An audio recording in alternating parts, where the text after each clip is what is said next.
The lord. ఈరోజు దేవుని వాక్యము సమూయేలు 2వ గ్రంథము 7వ అధ్యాయము 3వ వచనము. యెహోవా నీకు తోడుగానున్నాడు, నీకు తోచినదంతయు నెరవేర్చుమనెను. ఈ మాటలు నాతాను ప్రవక్త దావీదును ఉద్దేశించి పలుకుతున్నమాట.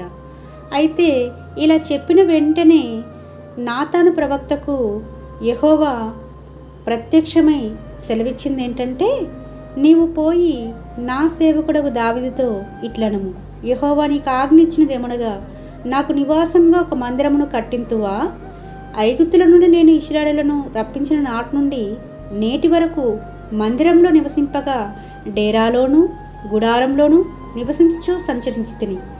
ఇశ్రాయేలుతో కూడా నేను సంచరించిన కాలమంతయు నా జనులను పోషించుడని నేను ఆజ్ఞాపించిన ఇశ్రాయేలీయుల గోత్రములలో ఎవరితో నేను దేవదారుమయమైన మందిరం ఒకటి మీరు నాకు కట్టింపకపోతిరే అని నేనెన్నడను అని ఉంటినా? కాబట్టి నీవు నా సేవకుడు దావీదు ఇలాగు చెప్పుము, సైన్యములకు అధిపతి యెహోవా నీకు సెలవిచ్చిందేమనగా, గొర్రెల కాపులో నుండి నిన్ను గొర్రెల దొడ్లో నుండి తీసి ఇశ్రాయేలులను నా జనుల మీద అధిపతిగా నియమించితిని. నీవు పోవు చోట్లనెల్లా నీకు తోడుగా నుండి నీ శత్రువులందరినీ ఎదుట నిలవకుండా నిర్మూలం చేసి లోకంలోని గనులైన వారికి కలుగు పేరు నీకు కలగజేసి ఉన్నాను.